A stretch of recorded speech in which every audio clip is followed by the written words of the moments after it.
माननीय उच्च न्यायालय का तहे दिल से स्वागत करना चाहूँगा, उनका धन्यवाद करना चाहूँगा। आज भी हमारे देश में आम गरीब परिवार, युवाओं की आवाज़, भ्रष्टाचारियों को सज़ा देने के लिए आज भी माननीय उच्च न्यायालय, माननीय कोर्ट आज भी पारदर्शिता के साथ अपनी जजमेंट रखती है। और उसी तर्ज पर शिक्षक घोटाले पर माननीय उच्च न्यायालय ने जो जजमेंट दी है, एनएसयू इसका स्वागत करती है।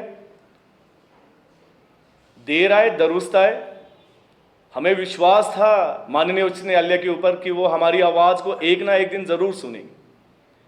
आप देखिए, हिमाचल प्रदेश विश्वविद्यालय में जो पिछले कल माननीय उच्च न्यायालय ने एक जजमेंट दी, जिसमें मैथमेटिक्स के 2 सहायक प्रोफेसरों को बाहर कर दिया गया।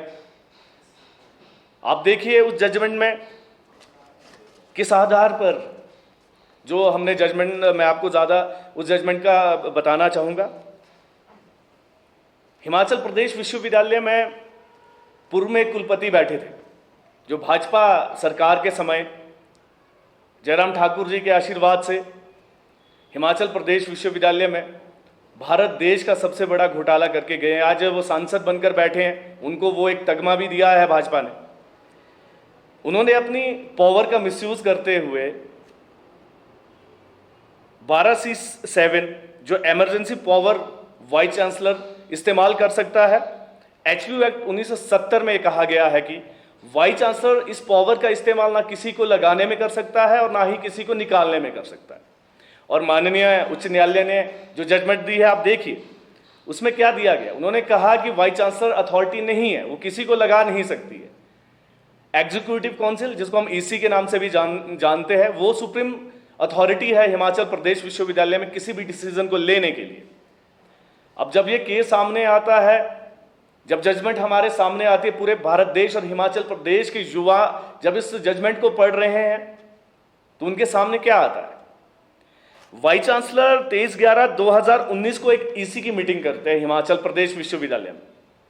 जो भाजपा समर्थित वहां पर बिठाए गए डॉक्टर सिकंदर कुमार, उन्होंने उस समय कुछ लिफाफे खोले गए और वहां पर नंबर 2 और नंबर 3 में एक आइटम लगाई जाती है ईसी की मीटिंग। वो कहते हैं कि आज के बाद जो भी लिफाफे खोले जाएंगे, जो भी नियुक्तियां होगी, जो भी वहां पर एग्जीक्यूटिव काउंसिल का होना जरूरी नहीं है। और माननीय उच्च न्यायालय ने कहा उनको कि आप कोई पावर नहीं हो, आप कोई अथॉरिटी नहीं हो किसी को लगाने के लिए और किसी को निकालने के लिए। आप देखिए, आज मैथमेटिक्स के 2 प्रोफेसरों को बाहर कर दिया गया और बहुत खुशी हो रही है। आज जो एनएसयू का संघर्ष था, जो भाजपा का, पूर्व भाजपा सरकार का जो पाप का घड़ा था, वो अब कहीं ना कहीं भरने पे आ गया। आज 2 लोगों को बाहर कर दिया गया है। मैं आपको बता भी देना चाहता हूं, आप जरूर अपने उच्च न्यायालय जी की जजमेंट जरूर पढ़िएगा। उसमें क्वालिफिकेशन के ऊपर किसी तरह का प्रश्न चिन्ह नहीं लगाया, उन्होंने प्रोसीजर के ऊपर बात करी है। उन्होंने कहा कि जो भी आपने कार्रवाई करी है वो प्रतीकात्मक चूक, जिसे प्रोसीजर लेख के नाम से हम जानते हैं, उन्होंने नहीं पूरा करा। उन्होंने कम से कम 250 लोगों को इस तरह से भर लिया। उन्होंने एग्जीक्यूटिव काउंसिल को दरकिनार करते हुए वाइस चांसलर खुद एक में पावर बन गया और उन्होंने कम से कम इसी तर्ज पे 200 से 250 लोगों को भर दिया। अभी हम क्वालिफिकेशन की तो बात ही नहीं कर रही है, एनएसयू तो बार बार कहती आ रही है कि अयोग्य लोगों को भरा गया। आज एनएसयू की जीत भी है। हिमाचल प्रदेश विश्वविद्यालय में शिक्षक घोटाला कोई छोटा घोटाला नहीं है। आज जयराम जी कहते हैं कि हिमाचल प्रदेश की जो सरकार है, हिमाचल प्रदेश के जो मुख्यमंत्री हैं, वो घोटाले पे घोटाले कर रहे हैं। मुझे बहुत दुख होता है। मैं पत्रकार महोदय आप सभी के समक्ष बात कहना चाहूंगा, उनके कार्यकाल में हिमाचल प्रदेश विश्वविद्यालय में जो भारत देश का सबसे बड़ा शिक्षक घोटाला हो गया और माननीय उच्च न्यायालय ने उसके ऊपर मोहर भी लगा दी है। और जो एनएसयू बार बार कह रही थी, हमें तो उसका खामियाजा भी भुगतना पड़ा, हमें विश्वविद्यालय से निष्कासित कर दिया गया। उन कुलपति द्वारा। उन्होंने अपने बेटे की फर्जी एडमिशन पीएचडी में करवाई और हमने शिक्षक घोटाले उनके बेटे के प्रति आवाज उठाई तो हमें निष्कासित भी कर दिया। हमारी पीएचडी एडमिशन उसको भी कैंसिल कर दिया, मात्र इसलिए कि हम उनके द्वारा जो घोटाले विश्वविद्यालय में किए जा रहे हैं उसके खिलाफ आवाज उठा रहे थे। हमारे एनएसयू के साथियों को हरास किया गया, हमारे ऊपर केसेस बनाएंगे। आज सत्यता को प्रमाण की आवश्यकता नहीं होती है। आप देखिए, आज आपके सामने सब कुछ है। स्वयं तो आज वो बैठे हैं संसद में, वहां भी किसी ना किसी तरह का घोटाले करने के लिए बैठे हैं। जयराम ठाकुर जी को तो शर्म आनी चाहिए। उनके राज में हिमाचल प्रदेश के युवाओं के भविष्य के साथ खिलवाड़ किया गया, मेरिटोरियस स्टूडेंट्स को बाहर कर दिया गया और यहां पर भाजपा, आरएसएस, एबीवीपी के कार्यकर्ताओं को जो रात दिन राजनीति करते हैं उनको आपने उस शिक्षक पदों पे भर्ती करवा दिया गया। उसी तर्ज पे आप देखिए, जिस दिन वो नामांकन भरते हैं और कुलपति के पद से इस्तीफा देते हैं, उसके 2 दिन तक वो विश्वविद्यालय में बैठते हैं और 250 लोगों को आउटसोर्स के माध्यम से, जो आरएसएस के कार्यालय में झाड़ू देता है, आरएसएस की शाखाएं लगाता है, उन लोगों को आपने आउटसोर्स के माध्यम से हिमाचल प्रदेश विश्वविद्यालय में भर दिया। मैं हिमाचल प्रदेश के युवाओं को कहना चाहता हूं, आप इस बारे में सोचिए। आपको आज जिस तरह से बरगलाया जा रहा है, जिस तरह से आपके सामने तस्वीर रखी जा रही है, ये लोग वो लोग हैं जो शिक्षा को नहीं चाहते हैं।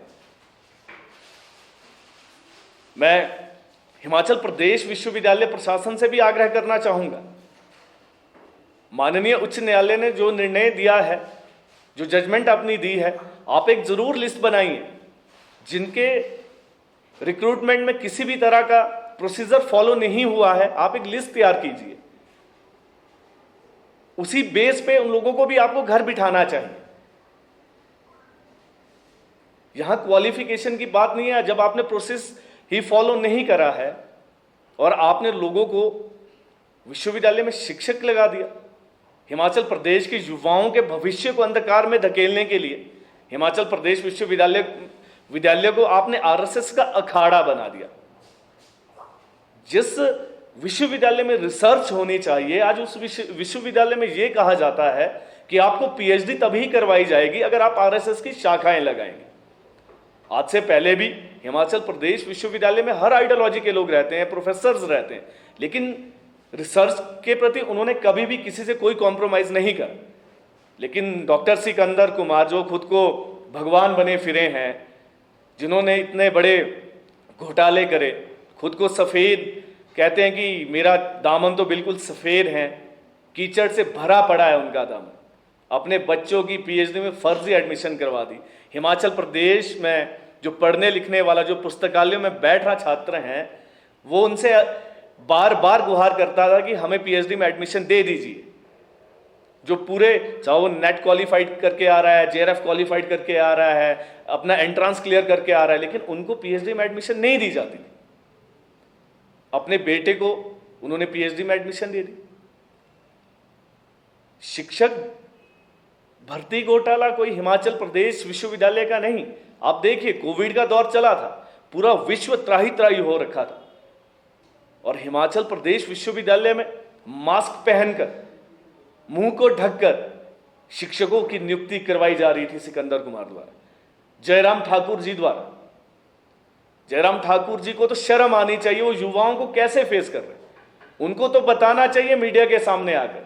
क्या जो ये माननीय उच्च न्यायालय ने आपके सामने जो जजमेंट पेश करी है, क्या आप उसके ऊपर कुछ कहना चाहेंगे, अपनी सफाई देना चाहेंगे? क्या आपको नहीं लगता है कि ये बहुत बड़ा एक भर्ती घोटाला है?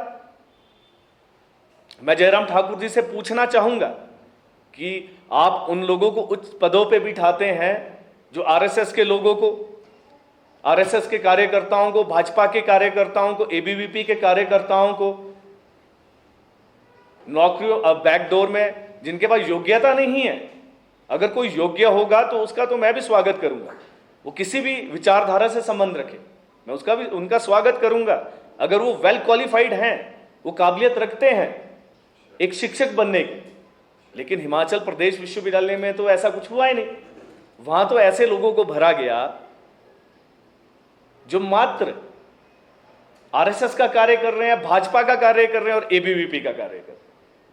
हिमाचल प्रदेश के युवाओं को मैं कहना चाहता हूं, आप जागिए।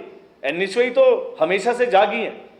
एनएसयूआई तो सदैव आपकी आवाज को सरकार तक पहुंचा रही है, चाहे वो अभी कांग्रेस की सरकार है। एनएसयूआई आपकी आवाज को अपनी सरकार तक पहुंचाती है, आपकी जो भी समस्या है उन तक पहुंचाती है। बहुत दुख का विषय है। आज प्रेस वार्ता करने का यही एक मकसद था।